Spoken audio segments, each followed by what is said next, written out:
a lot of people talking about this. Yesterday, it was announced that elementary schools and daycares in Quebec are set to reopen on May 11th.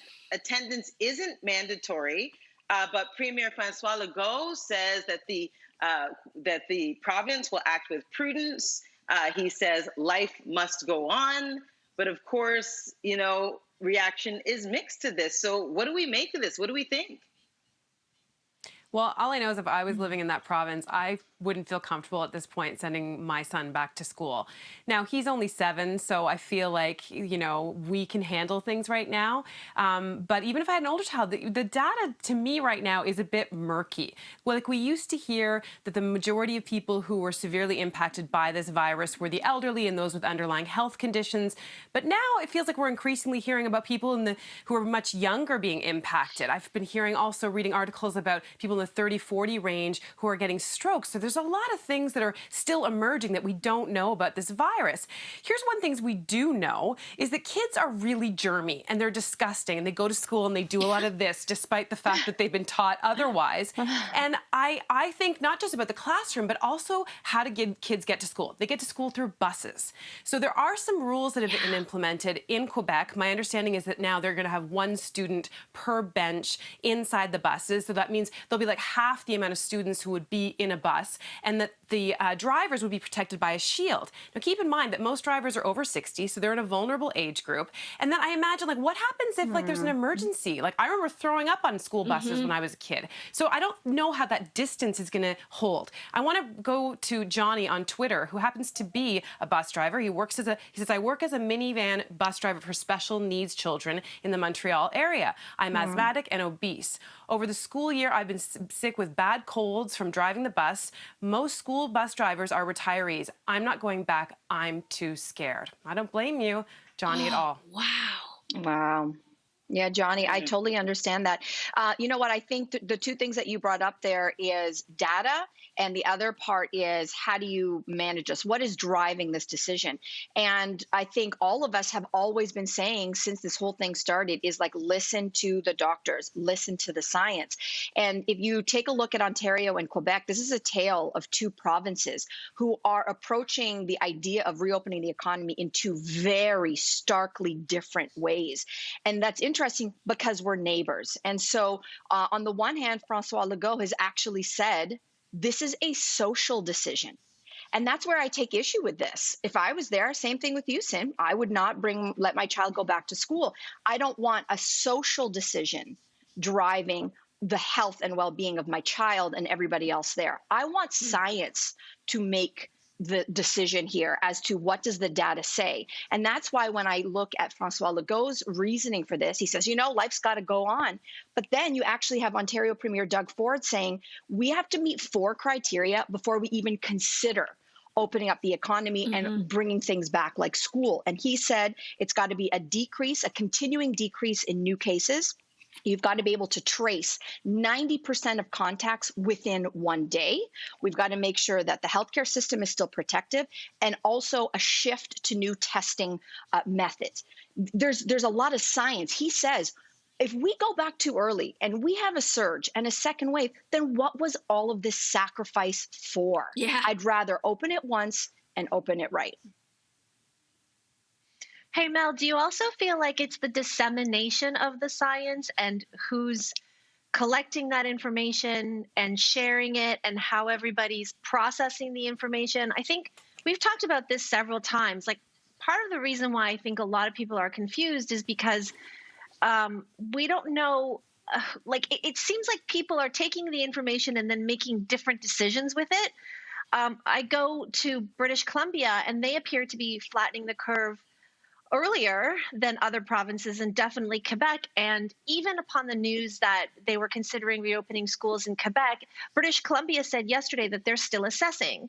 So if they're conceivably in a better position in terms of the cases and the infection rates and recovery rates than other provinces, and they're not opening schools yet, then it's confusing to me as a Canadian citizen where the leaders of our country are getting information, who they're listening to, if they're communicating with each other, who they're collaborating with, and if they can't have consensus, how do citizens make decisions about how they want to react during this lockdown? I just want to go to another parent who's written to us on social media. This is Vicky from Facebook.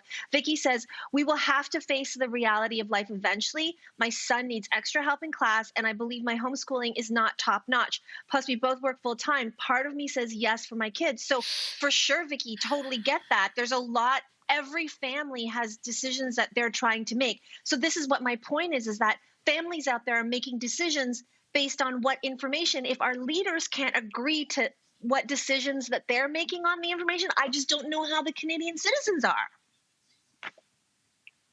Yeah, it's a great point, Lane, because the only consensus seems to be that we won't be in the clear until there's a vaccine, and that's some time away. The medical officer of health in Quebec has noted that children seem to deal with coronavirus differently. Their outcomes are better. And she has gone on record as saying that, she is okay with schools reopening with the social distancing aspects of this in place, because she says, when they're together, if the virus were to spread, then it really wouldn't have a huge outcome on them. And a segment of the society has to have some sort of vaccination. So she sees it as a kind of light vaccination process if kids are together. I mean, so we're getting all this different kind of information. This whole laissez-faire attitude, though, and I will actually just come out and say that, of the Quebec Premier is quite interesting. Life must go on. I mean, that's not good enough. Are kids meant to be guinea pigs in all of this? I agree with you, Mel. I mean, when we open when it's safe to open. This shouldn't be an experiment. Mm-hmm. Mm-hmm. It should not be an experiment, but I can understand how it might not be so much of an option for parents. It is voluntary, and it sounds like most parents are against it. But I'm imagining parents that really don't have any other option, as in, like, they send their kids back to school. If they don't do that, they risk losing their jobs. I see this as almost like as revealing a socioeconomic fracture, as this virus has done, already all over the world. It's a discrepancy between classes and economics among people. And I think that some parents really won't have a choice. I hear you. And that's what also is kind of concerning, because the sooner you have kids back in school is the sooner that you can have certain types of people go back to work. Right. You can't have one without the other. And I just wonder at which point the most vulnerable parts of our population, the people who maybe aren't ready to go back to work or don't have interest in going back to work, but because they have this option now of sending their kids to school, are they going to be more forced to go back to work? It's such a fine balance, too, because I do hear and I empathize with parents who have special needs kids, who really, for whom that school system was something that they not only needed for their child, but for their own mental health and stability. So it's going to be a real balancing act. And I think Quebec, I guess we're going to be looking to them to see how this all unfolds. Mm-hmm.